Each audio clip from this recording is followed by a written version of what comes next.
ಹೊನ್ನಾವರದ ಶರಾವತಿ ನದಿ ತಟದ ಎಡಬಲ ದಂಡೆಯಲ್ಲಿ ನಡೆಯುತ್ತಿದ್ದ ಅಕ್ರಮ ಮರಳುಗಾರಿಕೆ ಹಿನ್ನೆಲೆ ಮರಳು ಸಂಗ್ರಹಿಸಿ ಸಾಗಾಟ ಮಾಡುವ ಪ್ರದೇಶಕ್ಕೆ ದಿಢೀರ್ ಭೇಟಿ ನೀಡಿದ ಭೂ ಮತ್ತು ಗಣಿ ಇಲಾಖೆಯ ಅಧಿಕಾರಿಗಳು ಅಕ್ರಮಕ್ಕೆ ಬ್ರೇಕ್ ಹಾಕಲು ರಸ್ತೆಗೆ ಕಂದಕ ನಿರ್ಮಿಸಿದ್ದಾರೆ.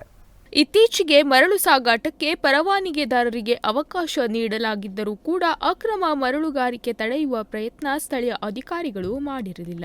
ಯಥೇಚ್ಛವಾಗಿ ಅಕ್ರಮ ಮರಳು ಸಾಗಾಟ ನಡೆಯುತ್ತಲೇ ಇದೆ. ಪರವಾನಗಿದಾರರಿಗಿಂತ ಅಕ್ರಮ ಮರಳು ಸಾಗಾಟ ಮಾಡುವವರೇ ಕಡಿಮೆ ಮೊತ್ತಕ್ಕೆ ಮರಳು ಸಾಗಾಟ ಮಾಡುತ್ತಾರೆ. ಜನತೆಗೆ ಅಕ್ರಮವೋ ಸಕ್ರಮವೋ ಒಟ್ನಲ್ಲಿ ಮರಳು ಸಿಕ್ಕಿದ್ರಾಯ್ತು.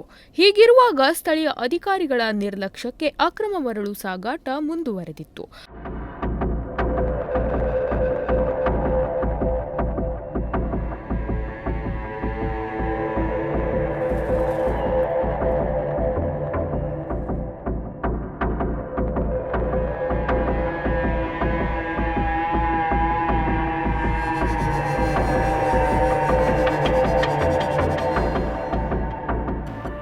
ಆಗಾಗ ಕಾರವಾರದಿಂದ ಬರುವ ಭೂ ಮತ್ತು ಗಣಿ ಅಧಿಕಾರಿ ದಾಳಿ ಮಾಡಿದಾಗ ಮಾತ್ರ ಅಕ್ರಮ ಬೆಳಕಿಗೆ ಬರುತ್ತದೆ. ಅದರಂತೆ ಗುರುವಾರ ಕೂಡ ದಾಳಿ ನಡೆದಿದೆ. ಕೊಡಾಣಿ ಮತ್ತು ಮಾಳ್ಕೋಡ್ ಸೇತುವೆ ಹತ್ತಿರ ಆಶಾ ಅವರು ಅಲ್ಲಿ ಅಕ್ರಮ ಮರಳುಗಾರಿಕೆ ತಡೆಯಲು ಮರಳು ಸಾಗಾಟ ಮಾಡಲು ಸಾಧ್ಯವಾಗದಂತೆ ಜೆಸಿಬಿ ಯಂತ್ರ ಬಳಸಿ ರಸ್ತೆಗೆ ಕಂದಕ ನಿರ್ಮಾಣ ಮಾಡುವ ಮೂಲಕ ಅಕ್ರಮಕ್ಕೆ ಕೆಡ್ಡ ತೋಡಿದ್ದಾರೆ. ನೀವು ಚಾಪೆ ಕೆಳಗೆ ತೂರಿದರೆ ನಾವು ರಂಗೋಲಿ ಕೆಳಗೆ ತೂರುತ್ತೇವೆ ಎನ್ನುವ ರೀತಿಯಲ್ಲಿ ಅಧಿಕಾರಿಗಳು ಮರಳಿದ ನಂತರ ಮರಳು ಲೂಟಿಕೋರರು ಪುನಃ ಕಂದಕ ಮುಚ್ಚಿದರೂ ಆಶ್ಚರ್ಯವಿಲ್ಲ ಎನ್ನುವ ಮಾತುಗಳು ಕೇಳಿಬರುತ್ತಿದೆ.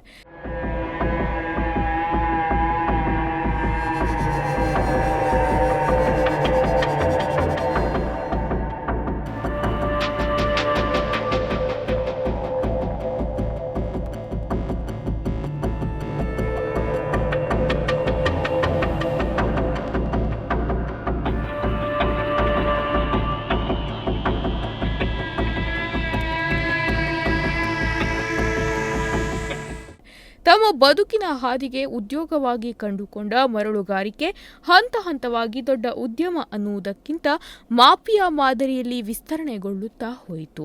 ಉಳ್ಳವರು ಕೂಡ ಇದರಲ್ಲಿ ತೊಡಗಿಕೊಂಡು ಮಾಲೀಕರಾದರು. ಇದನ್ನೇ ಅವಲಂಬಿತ ಉದ್ಯೋಗವಾಗಿಸಿಕೊಂಡ ಮಧ್ಯಮ ವರ್ಗದವರು ಕಾರ್ಮಿಕರಾದರು. ಆದರೆ ಇತ್ತೀಚೆಗೆ ಈ ಉದ್ಯಮ ಸಕ್ರಮಕ್ಕಿಂತ ಅಕ್ರಮದ ಆರ್ಭಟವೇ ಹೆಚ್ಚಾಗುತ್ತಾ ಹೋಯಿತು. ಆಗಾಗ ಅಂತಹ ಅಧಿಕಾರಿ ಬಂದಾಗ ದಾಳಿ ನಡೆದು ಸ್ವಲ್ಪ ಮಟ್ಟಿಗೆ ಸುದ್ದಿಯಾಗಿದ್ದು ಬಿಟ್ಟರೆ ಸಂಪೂರ್ಣ ತಡೆಯಲು ಸಾಧ್ಯವಾಗಿಲ್ಲ. ರಾತ್ರಿ ಆಯಿತು ಅಂದರೆ ಅಕ್ರಮ ಮರಳು ತುಂಬಿ ಅಧಿಕಾರಿಗಳು ದಾಳಿ ಮಾಡುತ್ತಾರೆಂಬ ಭಯದಲ್ಲೇ ವೇಗದಲ್ಲೇ ಸಂಚರಿಸುವ ಟಿಪ್ಪರ್, ಲಾರಿ, ಬೊಲೆರೋ ವಾಹನ, ಅದನ್ನು ಕಾಯಲು ಗುಪ್ತಚರರಂತೆ ನೇಮಕಗೊಂಡವರು ಕಾಣಸಿಗುತ್ತಾರೆ. ಅದರಲ್ಲೂ ಈ ಉದ್ಯಮಕ್ಕೆ ರಾಜಕಾರಣಿಗಳ ನೆರಳು ಮೊದಲ ಆಸರೆ ಎನ್ನುವುದು ಕಟು ಸತ್ಯ. ನಾಗರಾಜ್ ನಾಯ್ಕ್, ನುಡಿಸಿರಿ ನ್ಯೂಸ್, ಹೊನ್ನಾವರ.